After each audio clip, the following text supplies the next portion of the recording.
pada siang yang mulia ini saya akan menyampaikan tentang seorang sahabat yang dia merupakan khalu Rasulullah sallallahu alaihi wasallam, paman dari Rasulullah sallallahu alaihi wasallam dari sisi ibu.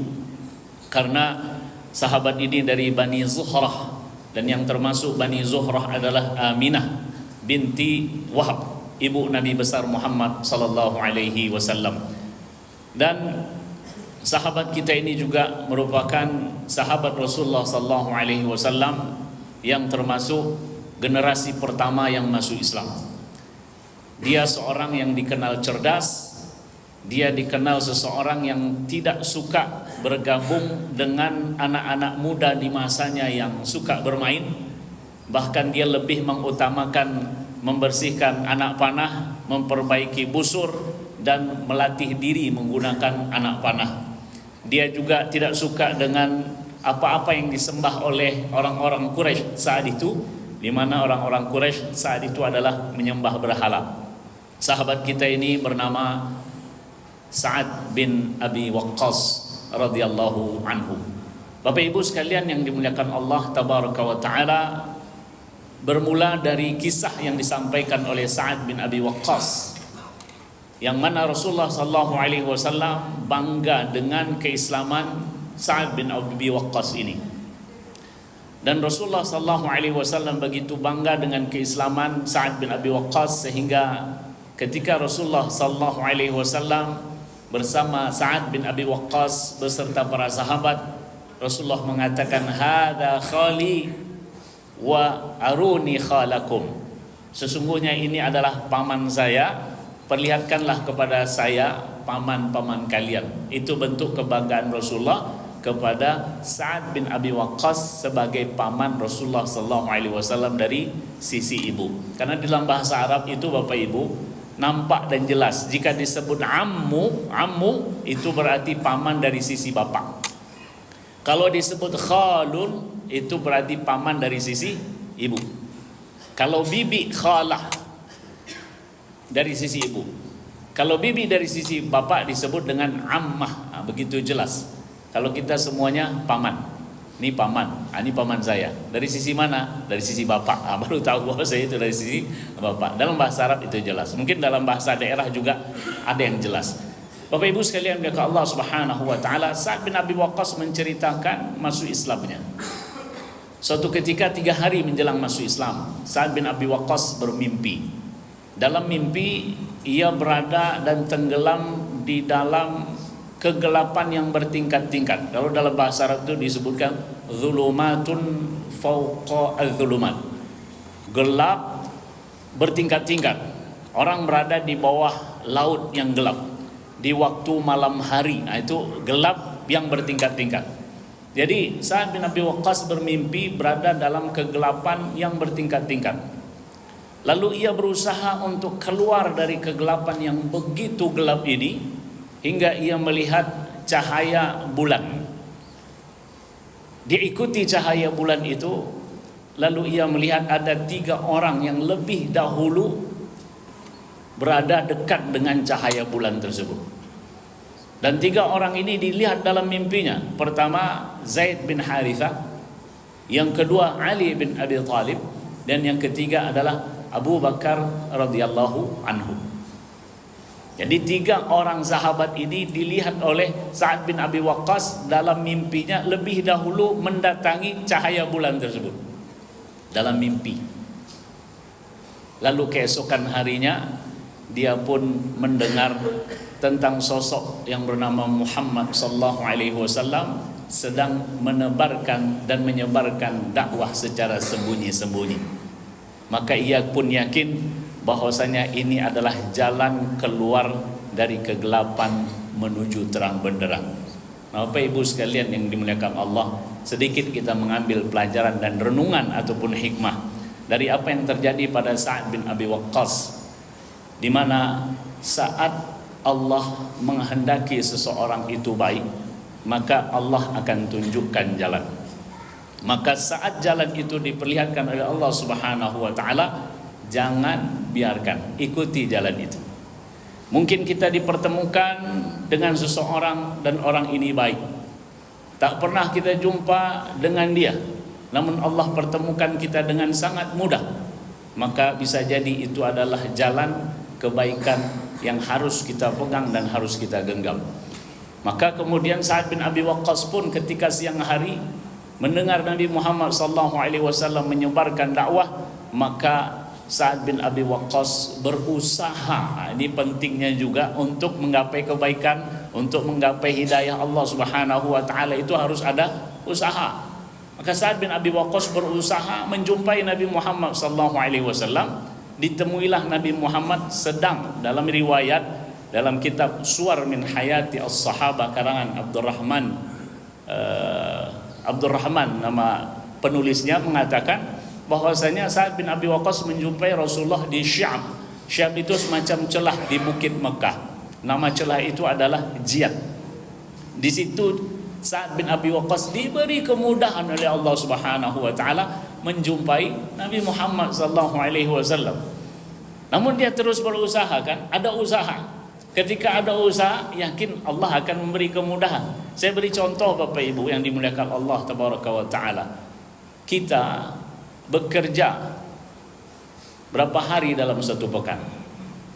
5 hari anggap ya. Dalam kerja ini ada waktunya.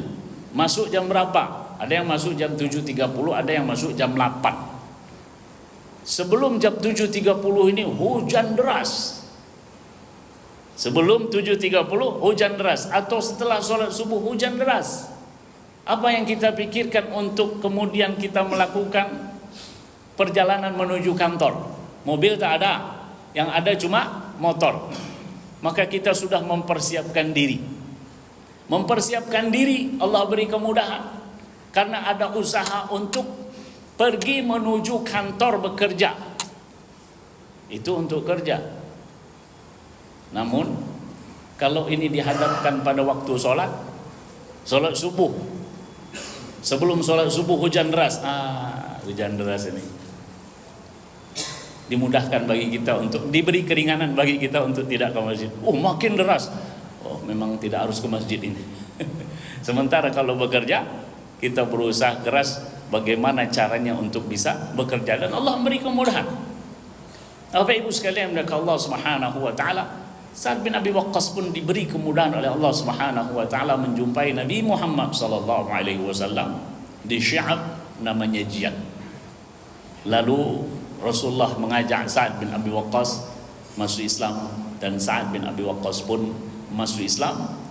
Dikatakan bahwasanya Sa'ad bin Abi Waqqas ini masuk Islam orang yang ketiga atau orang yang keempat dari kalangan sahabat, di luar daripada Khadijah binti Khuwailid. Ada yang mengatakan Zaid bin Harithah, lalu Ali bin Abi Thalib, Abu Bakar, dan Sa'ad bin Abi Waqqas.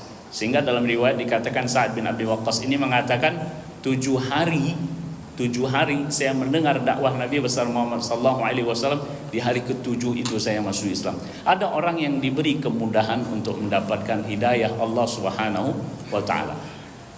Namun Bapak Ibu, di masa itu orang yang masuk Islam pasti menghadapi ujian.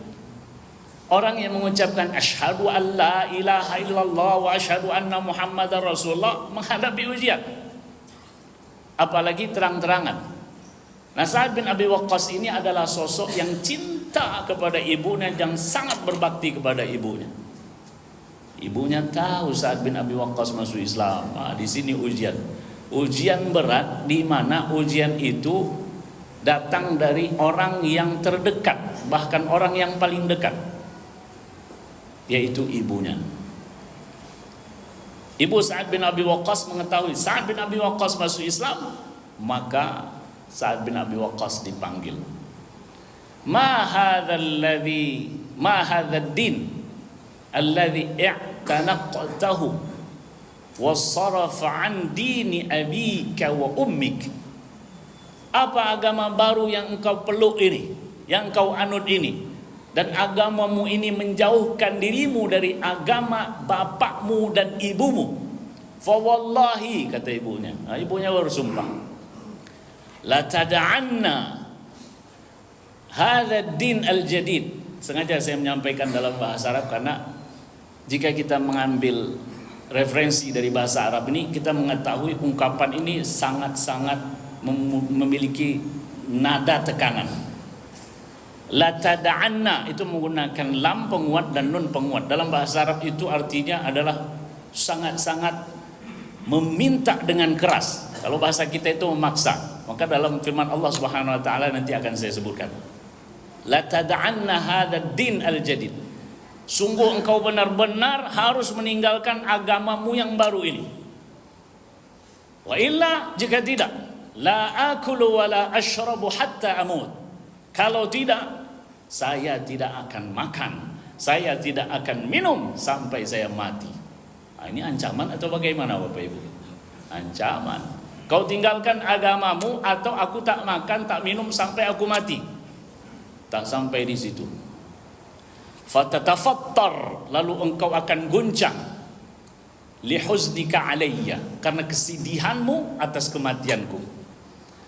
Wa ya'kuluka an-nadam, dan engkau akan menyesal ala fi'latika allati fa'alta, atas perbuatanmu ini sehingga aku mati. Engkau akan menyesal. Wa tu'ayyiruka nas, dan manusia akan mencibirmu, menghinamu sepanjang masa karena sebabmu lah ibumu mati. Jadi tidak makan, tidak minum, akan sedih, akan nyesal, akan dihina oleh orang. Itu kalau mentalnya tidak kuat, ayolah mak, aku pindahlah, baliklah lagi ke agama sebelumnya, daripada mak mati, daripada saya hina di hadapan orang, daripada saya nyesal, daripada saya sedih, iyalah saya pindah lagi, balik lagi. Namun Sa'ad bin Abi Waqqas memperlihatkan kepada kita, apapun ujiannya, jika itu berhadapan pada akidah, maka itu dihadapi. Sehari tak makan tak minum, 2 hari tak makan tak minum, 3 hari, berhari-hari tak makan tak minum, sehingga di dalam riwayat itu disebutkan hingga tubuh ibu Sa'ad bin Abi Waqqas kurus, tulangnya nampak lemas. Saat itu sebagai anak tak tega, ini ujian kan? Didatangi ibunya, diminta kepada ibunya untuk makan, walaupun sedikit, makanlah, minumlah. Ibunya tetap bersikeras tak makan tak minum. Lalu keluarlah ultimatum dari Sa'ad bin Abi Waqqas radhiyallahu anhu. Innaki ta'lam, innaki ta'lamina, wahai ibuku, sesungguhnya engkau mengetahui, hubbi laki, cintaku kepadamu, namun cintaku kepada Allah dan Rasulnya melebihi cintaku pada dirimu. Lau anna laki nafs alfa nafsin, kalau engkau punya 1000 nyawa, fa kharajat minki nafsun, keluar dari dirimu itu nyawa satu persatu, ma taraktu dina Muhammad, sekali-kali saya tidak akan meninggalkan agama Nabi Muhammad sallallahu alaihi wasallam. Ibunya melihat, mak kareh juga anak awak. Ternyata sungguh-sungguh nih anak saya. Akhirnya ibunya makan dan minum, tapi karena terpaksa, udah terlalu lapar, udah kurus ya, melihat kekuatan keimanan daripada Sa'ad bin Abi Waqqas ini, sehingga ibunya pun makan. Terkadang kita Bapak Ibu mendapatkan ujian seperti ini, ujian tentang akidah kita, ujian karena harta, ujian karena jabatan, ujian karena tahta pada keimanan kita. Terkadang di dalam ibadah saja kita lebih mendahulukan pekerjaan daripada sholat. Itu kan ujian pekerjaan itu. Saya pernah mendengar ketika duduk di salah satu tiang-tiang di kota Madinah itu, seorang syekh mengatakan, andai seseorang dalam pekerjaannya lalu dia mendengarkan azan dan tiba waktu sholat, ia terus dalam pekerjaannya, sungguh ia telah syirik. Itu kan ngeri kali itu kan Pak. Sungguh dia telah syirik karena lebih membesarkan pekerjaannya daripada panggilan Allahu Akbar, Allahu Akbar, Allah Maha Besar, Allah Maha Besar. Jadi terkadang kita menghadapi ujian dari banyak hal. Ujian berat dihadapi oleh Sa'ad bin Abi Waqqas, namun ia tegar sehingga turunlah firman Allah Subhanahu wa taala dalam surat Luqman ayat 15. Wa in jahadaka ala an tusyrika bima laysa laka bihi ilmun fala tuti'huma wa sahibhuma fid dunya ma'rufa. Jika kedua orang tuamu memaksa, kan tadi memaksa, kalau kau tidak tinggalkan agamamu, maka aku akan tidak makan, tidak minum sampai aku mati. Memaksa itu. Kalau kedua orang tuamu memaksamu, ala an tusyrika bima laysa laka bihi ilmun, menyekutukanku pada sesuatu yang engkau tidak memiliki pengetahuan tentang itu, fala tuti'huma, jangan ikuti, jangan taati keduanya, namun tetap wasahibhuma fid dunya ma'rufa. Bapak Ibu sekalian melihat Allah Subhanahu wa taala, keimanan Sa'ad bin Abi Waqqas ini nampak begitu kuat, dan tentunya dengan keimanan yang kuat inilah perjuangan-perjuangan yang akan dijalani oleh Sa'ad bin Abi Waqqas dihadapi dengan keteguhan jiwa, terkhusus pada peristiwa-peristiwa yang begitu saya sebut begitu genting. Ada pada perang Badar, ada pada perang Uhud, dan puncaknya adalah pada perang Al-Qadisiyah di masa Umar bin Khattab. Berhubung waktu sudah habis, insyaallah kita akan lanjutkan pada pertemuan yang akan datang. Terima kasih atas segala perhatian. Mohon maaf jika ada kekurangan dan kesalahan. Kepada Allah kita semua minta ampunan. Subhanakallahumma wa bihamdika, asyhadu an la ilaha illa anta, astaghfiruka wa atubu ilaik. Wassalamualaikum warahmatullahi wabarakatuh.